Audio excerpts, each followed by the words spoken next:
But then until I feel like. Take it back.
Okay, we are at 6 o'clock. We are going to get started. Before we start the meeting, is there anyone here that has anything they would like to speak to the board about that is not on tonight's agenda? Great. Seeing none, please rise and join me in the Pledge of Allegiance. Pledge allegiance to the flag of the United States of America, to the republic for which it stands, one nation, under God, indivisible, with liberty and justice for all. Hey, we're going to take a couple things out of order on the agenda this evening. Our engineer has another meeting he needs to be at. Before we get that, roll call. Supervisor Ruckteschall. Here. Counselors Mannion. Here. Fiorenza. Here. Alex. Here. Fleethood. Here. Gupta. Here. Stevenson. Here. Okay. Doug, if you could please come up with the annual stormwater report. Good evening. Hi, how are you? Good. I'm glad to see a full house here tonight. It's gonna be one of the best meetings you've ever been. So I'm here to talk about the annual MS4 report. We've been working with Rocco and Alana, and we gathered the information for the annual report. It's due for submission April 1st. Courtney was nice enough to put it online for comment, but we're here to just let the public know that we do have a stormwater program. And it's a very active program. Pretty well oiled machine. We'll document what we did as far as cleaning catch basins and stormwater pond and what type of activities going on, construction permits and all that type of stuff. So it's a pretty detailed report. It was in the packet and it should be online. We're just here to let the public know that it's an ongoing annual event, and we are looking for any comments that anybody may ever want to give us. Are there any questions from the board on the stormwater update for this year? Quick one, Doug. Any significant changes from last year? No, not really. I mean, as far as what we're doing, no, but the reporting criteria is getting a little bit more detailed. So each year they crank it up a little bit more. So it's, as we move forward, what I've been working with Alana and Derek is to get the planning and development office with some of the new staff, try to get a lot of that reporting and documentation into their department. And with the microfiche being put together, we think that's going to help a lot of that documentation. And Eric's been taking some training courses, so that's good. And I think the more we can get that sustainable within those departments, the better off moving forward. But as far as stormwater reporting, this community is probably in the 95th percentile for doing everything proper and correctly. That's thanks to Rock. Where is it on the website? I don't know where you put that. No. Might be on our page. Planning. Somewhere. There's like On page of I mean, it's good to reflect those things and share with communities. It's in the planning and zoning section, Is it? Planning zoning. and there's a tab for stormwater management. You can look. Okay, Okay. thanks. Are there any public comments on the stormwater management plan? If anybody does have any or anybody online, they can always email your comments to supervisor@dewittny.gov, and I'll pass them along to the rest of the board. Yes. May I? And I don't know if this impacts 2026, but the big water break that happened. Would that have did bringing stormwater have any impact that would have a long lasting or any kind of impact? It did have an impact because when they dewatered that site, they had to account for sediment going into the creek. So they had to have the proper sedimentation ponds and filtration units up there. So when we were on those calls during the breaks, that was one of the things that was on the critical path when they were dewatering, that they needed to make sure that environmentally they were hitting all the right items. And the interesting thing to that point, Bernard, is when we work with different agencies around the community here, like the airport authority, the thruway authority, the rail yard, some of those are schools, some of those are exempt from some of the rules of the town, but the stormwater regs are the town is lead agency for those. So the stormwater regs have to be applied across the board. And we do a pretty good job doing that. Yeah. Great. Thank you. So that one's quick question. Yeah. It's on the website. There are 3 views are available. Is that for the public comments? I'm just trying to understand this. Or this is the final report. And when you go in here, that says, and as for this report, there are 3. It's the same, I suppose. Are you waiting for the comment? You have to submit it to the state, right? Yeah, it should be the same report. It's the same report. Yeah. Okay, so once you see any comment, then you will put it to the state. Yes, we'll put it in, we'll address it in the report. It needs to be into the report. Okay, It's an electronic submission. okay, thank you. This is not an action item, so if there are any comments from anybody, just send them in and we'll include them in the final submission. Okay, Doug, the 710 foot water zone project bid? Yeah, so we've been talking about this for a few months now. We have the drawings ready to submit to the Department of Health, and we're ready to advertise for the bidding of the project. So we'd like to get authorization to be able to go to bid. It'll be underneath Wick's law, it's a 4 prime contract. So because there's building activity in it, so we'll have a general contract, a electrical, a mechanical, and a plumbing contract. Similar to Carrier Park. Right? Similar to Carrier Park. Yeah. And we're looking to approve this tonight to go forward with soliciting the bids as quickly as possible, because again, we have a limited window for construction on the Lemoyne campus. And just as a reminder, the funding for this project is coming from a $5.7 million grant through New York State with bridge funding that we're still in the process of getting a bond anticipation note to cover that. And we'll have updates probably by our next meeting from Carrie Fusco on that. Are there any questions? Oh, yes. Just a clarification, so I went through that, there's a great actually, whatever, RFP. Yep.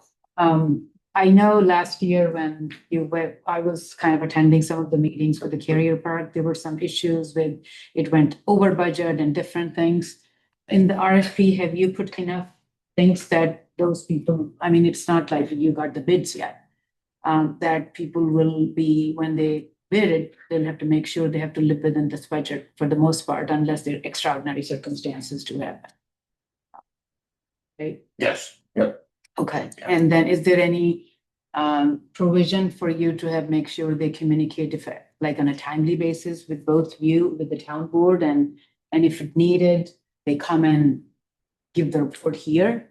It's not like a small budget item, it's a pretty large item. Yes, and the one thing that we worked through, I haven't presented the final numbers, but what we worked through with Max and Rocco were that the timeline to get Right. across the Lemoyne campus Yeah. is May to August. So what we've put in there is liquidated damages of $1,000 a day. We thought that was, sufficient enough that we could collect. Right. And it wasn't excessive that we couldn't collect. So, we made it pretty clear. We put it in the advertisement, we put it in the special provisions for the contract that there are liquidated damages.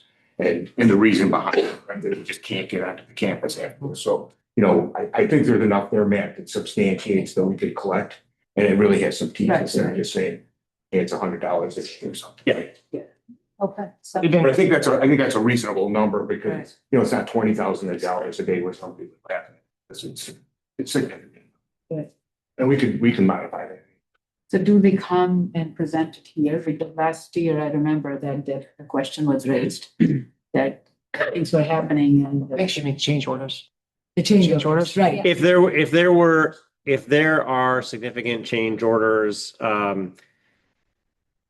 we will stay on top of this project. Right. And if we need to bring it to the board or have a special meeting for it, we will do that. But we will stay on top of the contractors for this project. Right. It is, but do expect it to be something like a 24-hour, 48-hour, 72-hour special meeting. Yeah, yeah. Because there's such a time Yeah. frame to this that we can't delay if something's. There may be multiple special meetings through Yeah, this yeah. process, just Yeah. it's a tight time frame. Right. And you can't guarantee it's all gonna go right, so the liquidated damages helps give you some assurances, but Right.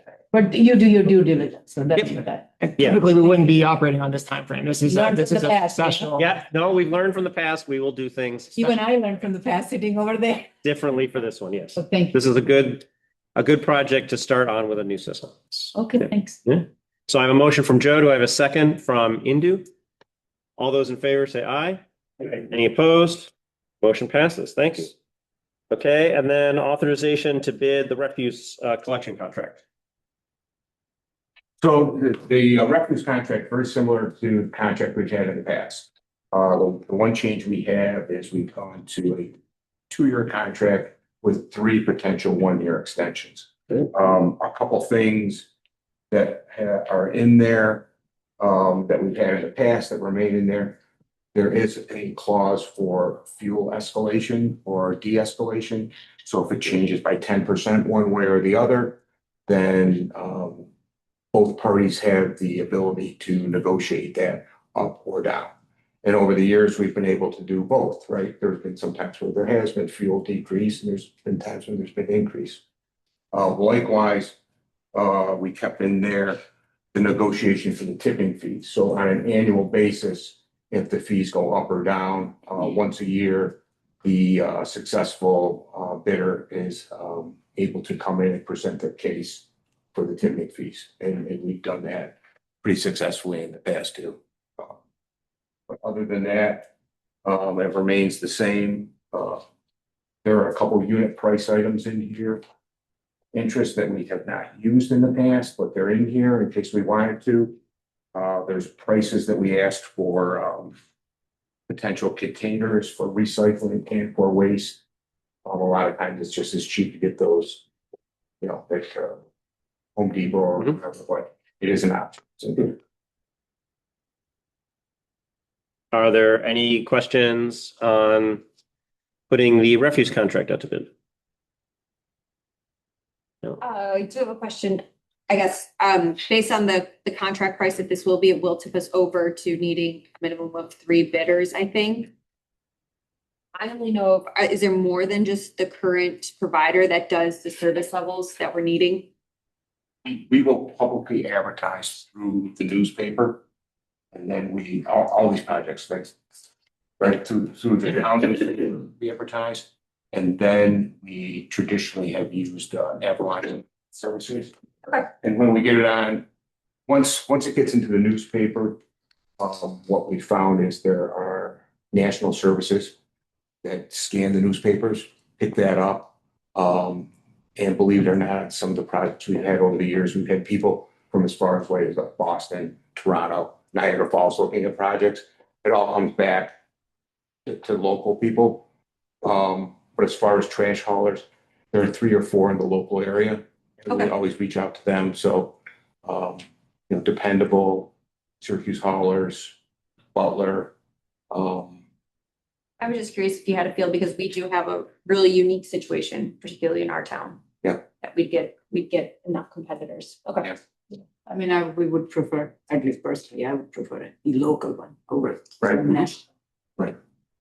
What's your schedule, Doug? What are you thinking time wise? Does the contract expires in July? July, yeah. So I mean, Should we have it done by April, May? and it's all ready to go. So yes, we have to advertise it. What's the turnaround? When are bids? Turn, when did, When do you accept the bids? yes, About a month.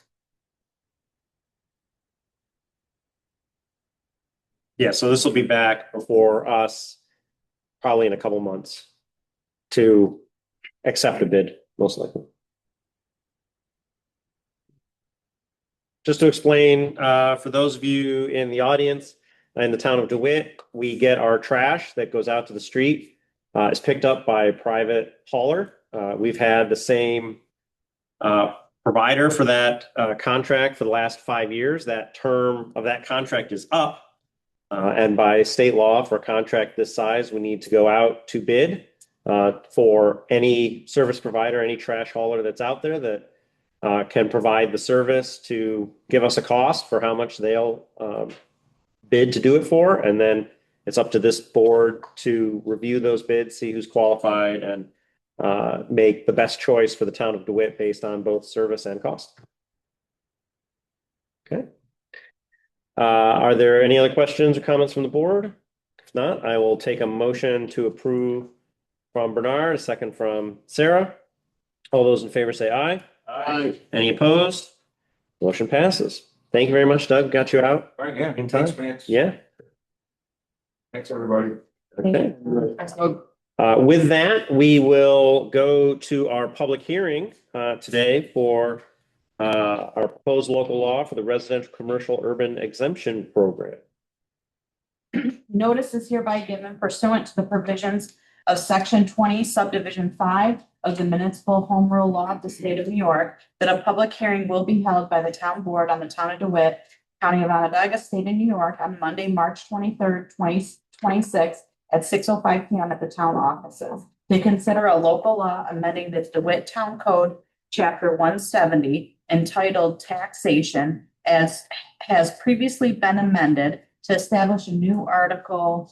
Well, thank you, Matt. Entitled Real Property Tax Exemption for Residential Commercial Urban Exemption Program that permits a real property tax exemption for non-residential properties in the town of DeWitt that are converted to a mix of residential and commercial uses pursuant to the provisions of section 485-A of the Real Property Tax Law of the state of New York and as set forth in the proposed local law. A copy of said proposed local law is on file in the office of the town clerk and can be examined at any time during regular business hours.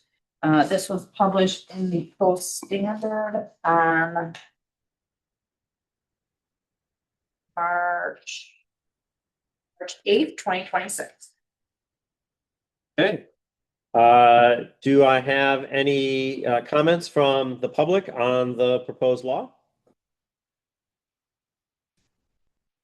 Okay, seeing none, do I have any comments or questions from the board on the proposed law? Okay, just to explain this one again for our students that are here, we have proposed a law that will provide a tax break meant to incentivize the transformation of commercial properties into mixed-use commercial and housing. The New York State has identified housing as a need throughout New York, but within DeWitt, we know we don't have as much housing as we need. So this is incentivizing to build more housing by developing mixed-use areas, along with providing the tax break. Our law in DeWitt is going to require that some of the units to be eligible for this tax break will have to be classified as affordable housing. All right. Max, I know we talked about this is only for conversion, existing structures will not apply to vacant land. Non-residential, Correct. Yes. non-residential structures being converted. Not residential going back to commercial and residential, only the other way.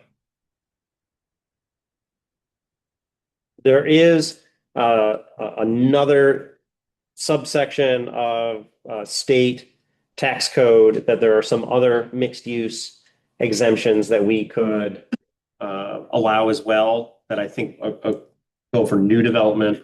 And we can look at those as well in the future. But this is one where we know that we have been specifically looking at trying to convert some space in the past. That'd be the first real conversion. Yes, yes, Recognized. yes. So there is state has something regarding new. I believe so. I believe that's what the assessor said. And so we can research that. I think that would be a good thing, Yeah. especially when we are trying to find a little bit more. Yep. Enticing people, Yeah. having a small business and having a little bit of a living space. Mhm. So, okay, thank you. Sarah? I know we talked about this one at length, maybe whenever the last meeting was that we spoke about it. But I'm having a hard time recalling, did we ever determine what that percentage was going to be for affordable housing to market rate? So it ranges, we did it in brackets.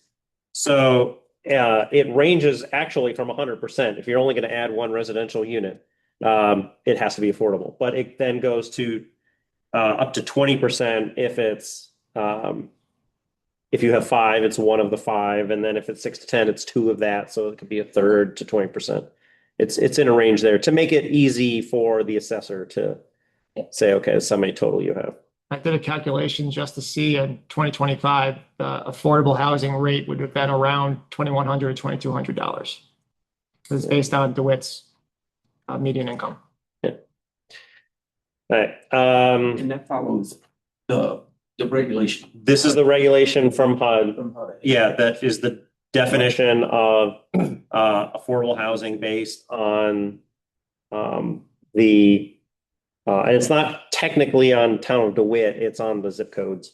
Yeah, but Incorrect. yeah, but it does, it's the same number for all the zip codes in there. Yes. Do you know if the neighboring towns or city of Syracuse has this? The city of Syracuse does have this. I believe they're the only one. The city of Syracuse does have it, but they don't have an affordable housing component to it. Correct. Yeah. Yeah. Do we need a motion to close the hearing or? I don't think, you can just close the hearing and then put that on.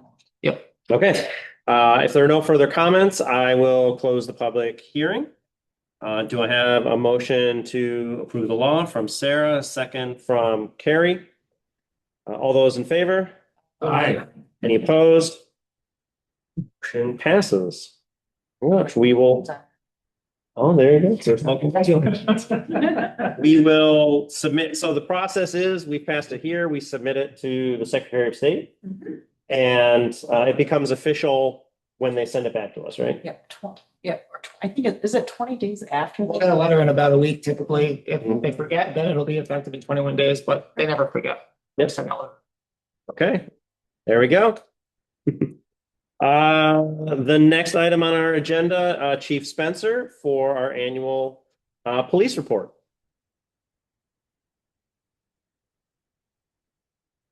Anybody need a hard copy? Because I did print it, so.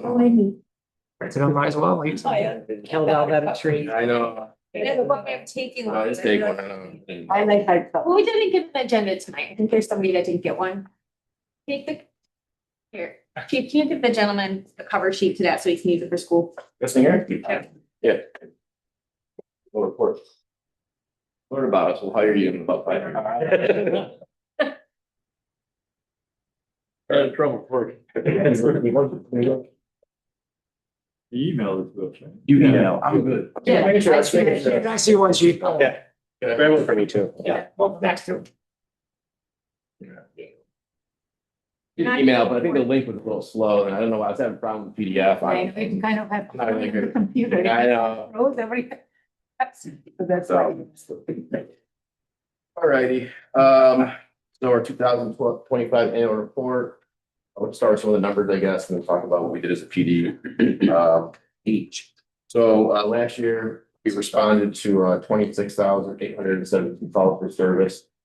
We did 1,351 arrests throughout the year, a little over 6,000 traffic stops, 2,195 tickets were issued. So those are kind of like the numbers.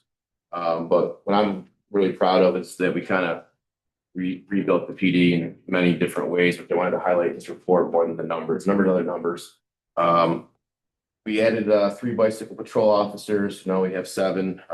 Try to utilize them for large events. Like fireworks in East Syracuse. Obviously, I'm out like Canal Day, and it was nice to have some more bodies there. And that's kind of the theme of 2025. We're trying to rebuild certain things that maybe weren't being done as the way they should have been done in the past. Our honor guard, which I was part of that when I was an officer, and it's, to me, it shows pride in your department. If you're going to go to an officer's funeral, that we send an honor guard across the state, or for big events, parades and stuff. It kind of went by the wayside last year. That was really brought back by Sergeant Menard. He took the lead on that. To where now we have 9 individuals part of the honor guard. I think it's important to have that. After the 9/11 ceremony last year, they'll be at the parades in the village of East Syracuse and the one in Janesville for Memorial Day. And then one of the big things that we did with the undertaking was the drone operations that we started last summer. And it was fully funded by the New York State Law Enforcement Technology Grant. We were able to purchase, at that time, we purchased 2 drones, and we had a couple operators. And throughout the year, we've grown that now to where we have 3 interior drones, 1 exterior drone. We have 7 operators. That's been really instrumental as far as public safety, our efficiency. Everything has changed. So back in the day, if there was someone that was inside of a house, we would go inside the house, right? It's dangerous for everybody involved, officers and that person inside. And now we have the luxury, we send the drone in first. We keep our officers outside and don't interact with that person, so we can clear almost the whole entire house before we have to go in or before we make another decision. So that has been instrumental to our police department. And I'm happy that we have 7 drone operators across 3 different shifts. And we are in the process of outfitting a couple of cars with 2 command centers in the back of them, much like some other area Ps have, which will help out. We also started our recruitment unit, which was new to the PD in 2025. There's 5 individuals that signed up for that. It's hard, right? Civil service is tough. It's hard to find candidates. It's hard to actually know if that's paying off for us, really. But we attended career fairs at Lemoyne College, SUNY Morrisville. I believe went to SUNY Oswego. So we're trying to interact with as many young people as we can. Tell them about our profession. We're hoping that someone will take the test. Now, you don't know if they're going to come work for us, or if there was a way that we could recruit them, have them take the test, and then come work for us, right? But maybe that's people above me can make that decision one day and change civil service, but we'll deal with it the way we have to deal with it. But I did get a lot of responses from college students that emailed the PD, and we're actually, had really positive interactions with our officers, and had said, and they have an opportunity, they may take a civil service test. So, it may not benefit our police department, but it's going to benefit someone someday. And, we just need really highly educated, good people to do this job. So. May I ask a question? Yeah. Is it within the procedure to have study sessions before the civil service test, to take a sample test, or years past tests, or some creation thereof, or interested persons to be prepared to take it? I believe it's sort of larger agencies do that. Something we could look into. I mean, there is study guides online, but if they come to it, there's a cost to them. There's a service that does that for all our civil service tests, but quite expensive. Maybe that's a conversation that we could have about a shared service, that maybe the municipalities that have police departments within Onondaga County might be able to work together to provide a program like that that would build up the pool for everyone. By far, the best way to study is to take a practice test, You know, by far, so. like LSAT. Like the LSAT, it took about 50,000 of those practice tests and it worked, but if I didn't have them, it would have been a lot harder to know what you're doing. Yeah. So the county has, for the county employees, they will have civil service sort of a booklets available in the libraries, and maybe we'll have that there, or sheriff's office. You can go online too. New York State Civil Service does have, they're really small, though, about 20 or 25 questions online. You can get to practice for the civil service test, whether it's officers or sergeants or higher, they have that, but it's really minimal. There's not a ton there. I mean, to actually get that, what you need to study, I paid for it. You spend up to $600 for that actual service that comes from a company. Actually, it's a good study guide, but it costs too. It's expensive. It's Maybe up PBA at can. Syracuse ordinarily would have 45, and the academy, they had eight. I know. So these are the times. Yep. And there very well may be men and women that would make an excellent officer, but just freeze up when it comes to that initial test. So Yeah, the test score is only part of it, right? And that's why, when we hire, or if you had a 75, we probably couldn't reach you on the exam, right? There's so many candidates, but now we can probably reach you. But I think a test score is a test score. I don't think it should be the only thing that really shoots, jobs, right? I mean, Absolutely, but it's before we can never really get down to anybody that was in 75, you probably would stop at 85s. But now we go through the whole entire list, and if someone's 75 and we're the best candidate, we're going to hire them, the test with the best score. So then you can look at a whole list of trainings that we did, and that's like what our department, I feel, does for our officers, right? We are who we are, right? We only do so much, right? We have units and stuff, but what we do is we provide great training to our officers and sergeants. And I appreciate the budget committee funding that line for us, because that's our retention. Our retention is in that line. That's how we get our officers to stay here. We send them all across the state and the Northeast to really, really good trainings. We try to do a lot of stuff in-house, which is our in-service program, which we do 4 times a year. We have in-service training. And then, we try to utilize free trainings as well. But, some of the trainings that do get expensive. Our instructor development course is $1,200 per candidate, and it's 3 weeks long. But so that line is very important for the police department, and that's where our retention, and why I believe last year, we retained all of our employees, when at a time you can go out and you can pick up $20,000 and get a transfer bonus, right? So we believe in training our employees and trying to have the follow career that they want to have. So there's a long list there if you want to look at that. And then talk about our peer support program. Really revamped this year, and being long-winded, it cut me off, but our peer support program, an officer came back and from his IDC did a presentation on peer support. He provided that to myself and the deputy chief one day and said, "Hey, I want to take over this. Do you have any problem if an officer runs our peer support program?" And this, I said, "No problem with that. If you're passionate about it, why wouldn't I have you run it?" So our peer support program, you'll see there's 7 individuals that are peer support. And that officer that runs that program, when we have an incident that could be potential trauma to somebody, our department, he calls what he calls a debrief, and he brings them in and he sits them down and he sees if they're okay. And we do have things that happen in town to it, and this affects everybody differently. It doesn't have to be the most gruesome call that they go on, but it can be anything. He calls them in, his team does a debrief of that person, and if they need more assistance, then we reach out to other people. And I kind of put that NILEAP on there. NILEAP, New York State just passed a law about NILEAP. It's a great program for law enforcement.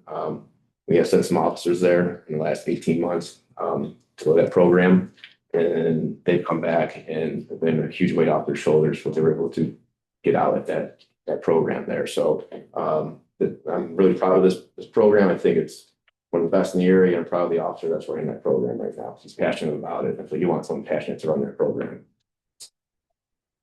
Go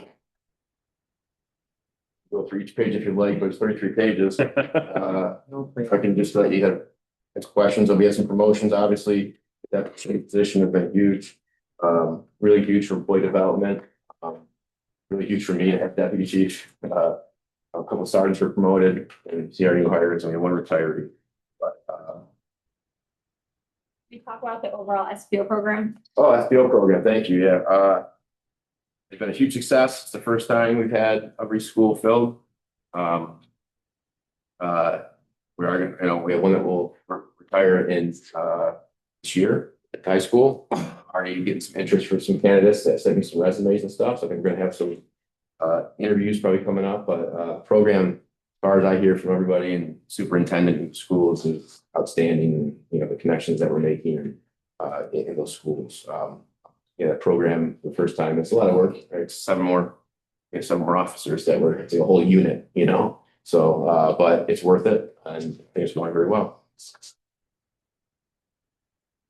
Did CBA ever move forward with theirs? I feel like it just dropped off the. So, because it's a constable position, we need to get a waiver. Yep. So SPOs are automatically granted waivers by New York state law, but constables are not. Yep. So I've applied for a waiver for our part-time constable, see if it gets approved. There's been one constable since 1999 that had approval for a waiver. So that's the holdup on that. We're kind of make the way. A while ago, wasn't it? It's been down in Albany for a little bit. So, Maybe they reached out to you and said that there's an issue, or it's about 3 months, 4 months. Excuse me, isn't that what we had to do with, Lindsay? Holy Cross? Yes. any problem? It's basically an I SPO. think that once we got one in, I was Well, ignorant of the process. We so- already reached the deal. So the difference is no, so the constable thing is good to go. The difference is we need a waiver to have the person who works at CBA to be able to work full-time because they'll go over the New York State cap of 35,000. I'll take it from us. So Lindsay works part-time, so she Okay. makes Okay. under that cap, so we're good. If we were to hire someone for CBA, they would go over the $35,000 cap, then therefore they would take it on the retirement to pay back. They're just giving back money that they're making eventually. So that's why that kind of fell off, or it's kind Okay. of, everything's done on our end, other than we had to see if the waiver gets approved. Interesting, it's taking so long. Yeah, it's been a long time, so, but, once we know that, we're gonna start the precedence for that. If waiver's good, then we can actually hire somebody knowing that we have a waiver for a constable, but it's been a long time. Okay. You do? Yeah, so first thing is, it's a great report. It's very visual. I like that, low color coded and everything, Well, and we paid for new pictures this year, so I'll put in the pictures. Yeah. Where? New picture. Huh? Bike. It's the only There one are- that has him in Did I miss one? tactical gear. Oh, Fine. so anyway, I wanted to congratulate you on we are the 13th law enforcement agency to get the accreditation out of 528, which is fantastic. And you have maintained it. That shows a lot of, the stewardship and the really commitment for the community and to the thing. I have some questions regarding first the drone program. Sheriff's office also has the drone program, or I don't know whether nearby, is that something you share information? Because the perpetrator goes from one to another area. So how does the DeWitt PD works? How do you share that? How does it work just without going into too much detail? If there's one person gone from this side to that side, or somebody's coming here, do you get like some information from? sorry, if there's like a major incident, Yeah. well, the 911 center is gonna make us aware, right? So if there's a major incident, so I don't want to talk about, but there's one up in, Right.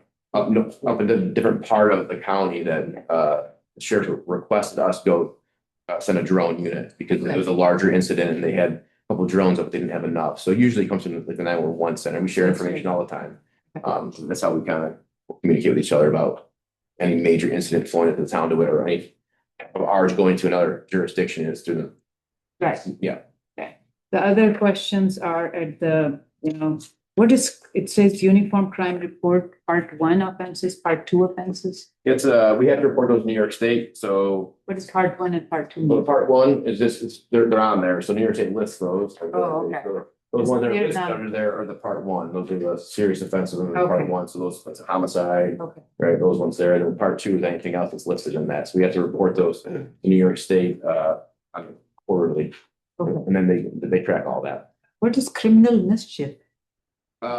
When you break something, like, so if I was to break your property, Oh, say if I smash your computer right now.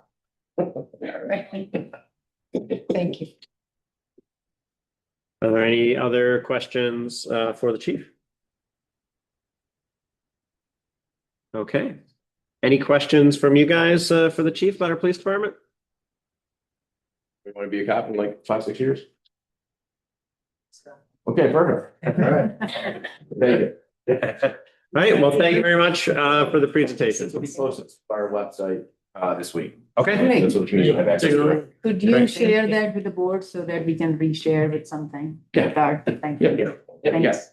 Oh, and chief, great on party. That's good, wasn't it? It was. It was good vibes too. Always have a good time.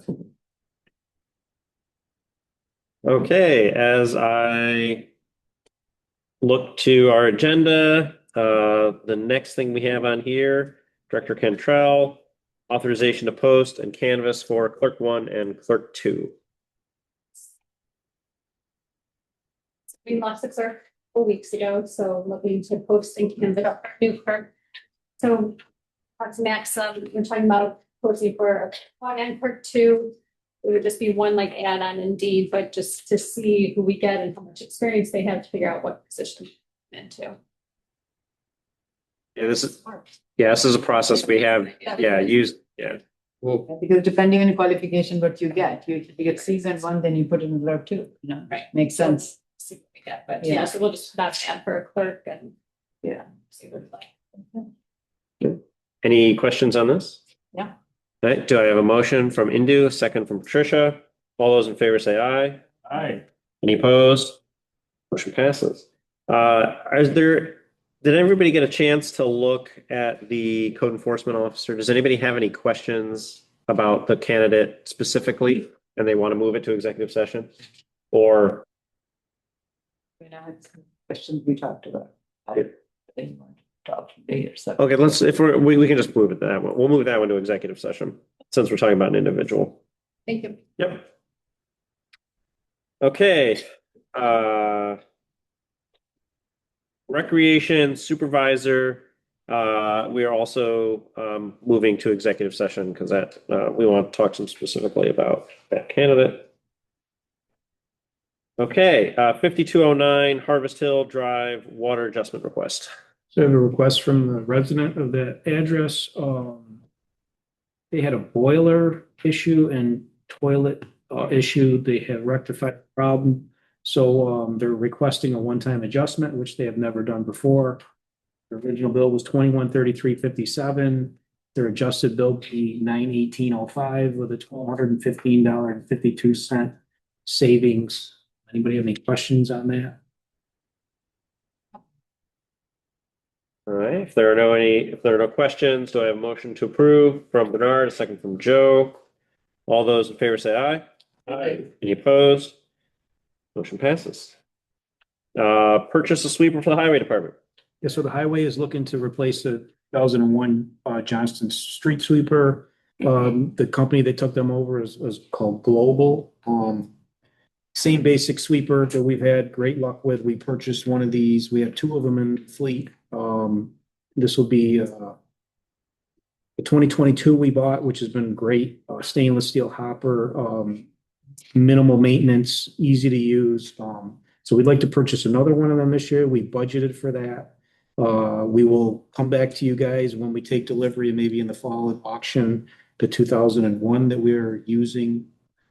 The price for that is $305,079. We got a couple of other comparables, one from Tracy and another one from Syncon. The guys, it's just going to make it nicer that we train the people to run basically the same sweeper. So it's just easier to operate. We can put multiple people in there. And there's no really new learning curve, and the mechanics already know how to work on it too. So, any questions from the board? I do have one in it. It's really down to what do you call it? The utility lifespan. That's 5 years old. Is that normal for a sweeper? Oh, we're replacing the whole one. We've had one for 20 years. We've got. One. We've Okay. got amazing life out of this. Okay, no, okay, yeah, I stand Yeah. corrected knowing that. Is there a resale value of those things or they go to junk? Auction, no, we'll auction it. Oh, Yeah, okay. so we'll get something out of it. Yeah. Okay. Rocco, does it sweep and also, water, are they simultaneous or is? She has water. Yeah, his tank right now. Yep. Okay. Sweep. Yep, has water pumps and everything. Thank you.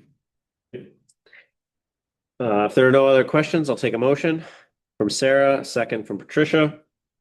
All those in favor say aye. Aye. Any opposed? Motion passes. Thank you. Town board minutes from March 9th, 2026. Are there any corrections or changes from the board?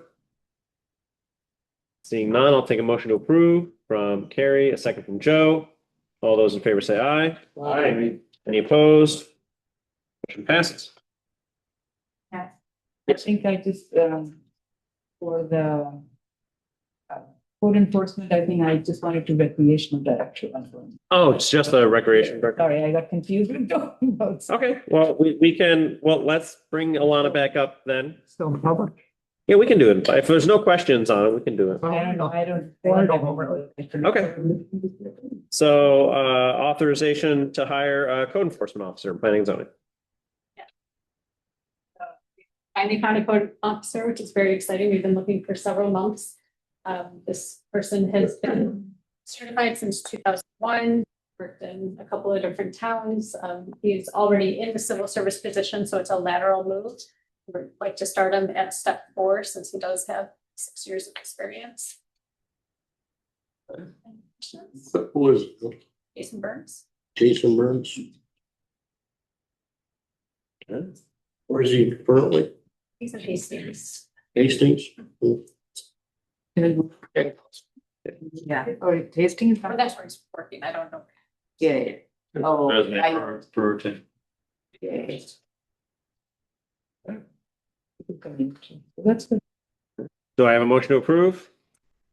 From Indu, a second from Bernard. All those in favor say aye. Aye. Any opposed? Motion passes. There you go.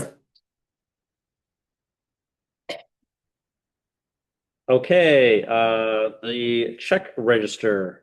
Are there any questions? We do have Controller Fusco here tonight. If anybody does have any questions on the check register.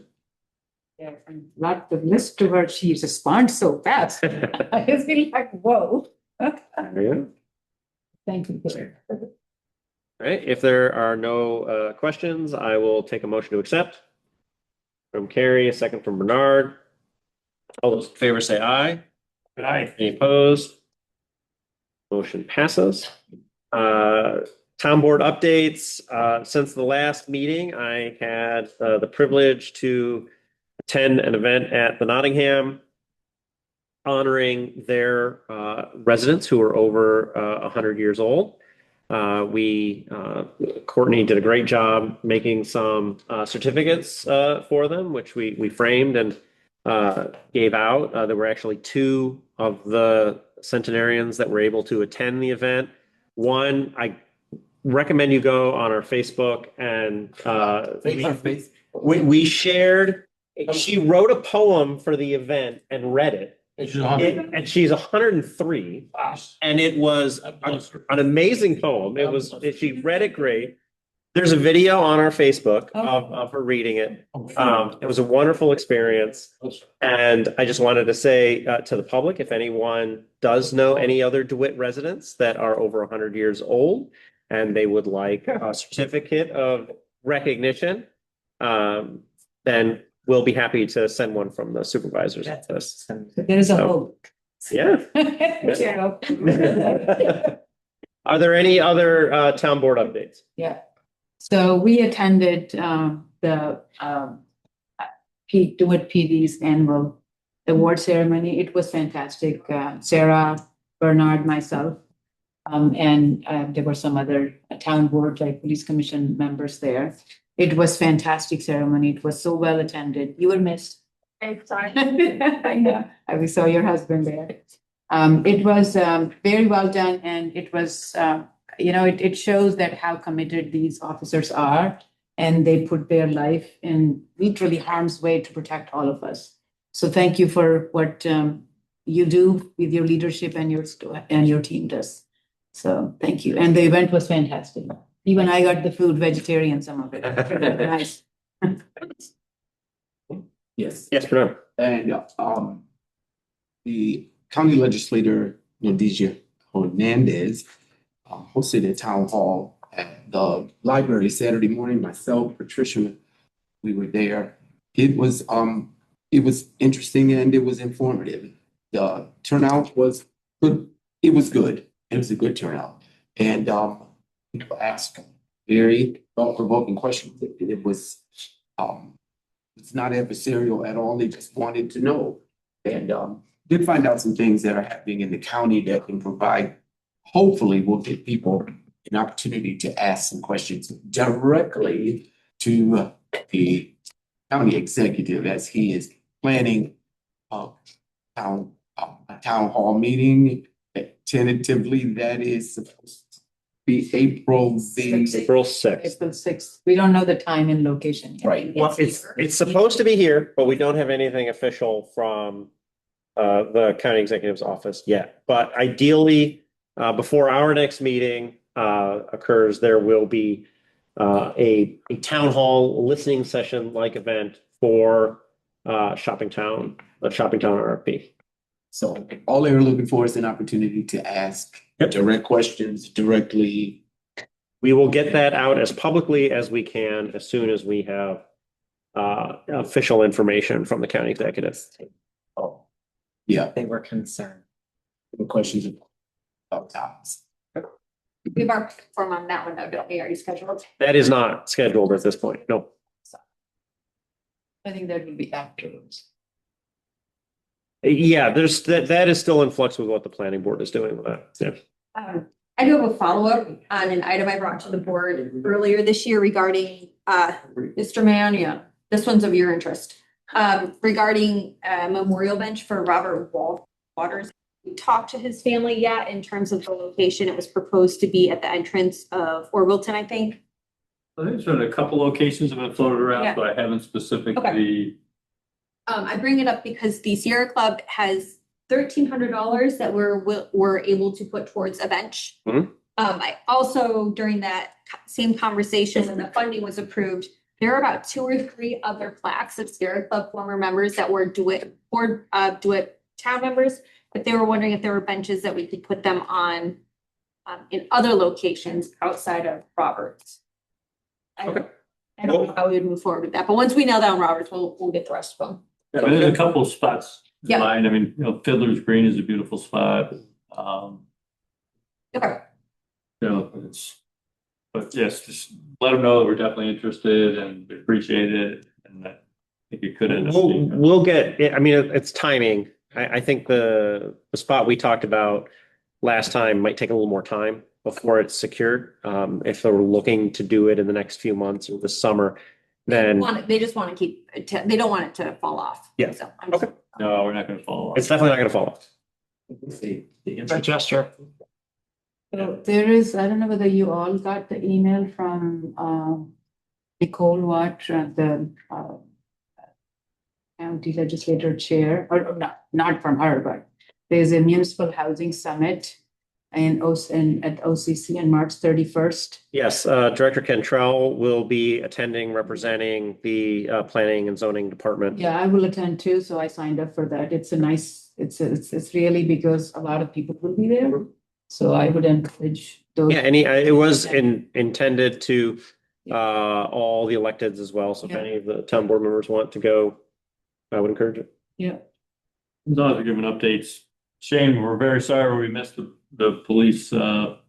I know last year was fantastic, but Patricia and Joe and I and Angela were at the East Syracuse Wall of Fame where they honored our former board member, Jack Dooling.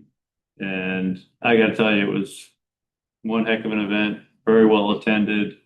Former Supervisor Mike Blanco gave a beautiful speech about Jack Dubling, as did his children, and it was really a Class A event. As an ESM graduate, it was just wonderful listening to everybody's stories, Yeah. like a little reunion. So they honored 5 people, and each one of them was equally impressive. I mean, Colleen, holy Yeah. crap. And I did come over to your dinner and you had all just sat down and ate and were eating. And I'm like, I'm gonna wait for a little while, and then y'all took too long, so I took. I never spoke to anybody, but I made sure to take a picture of myself there.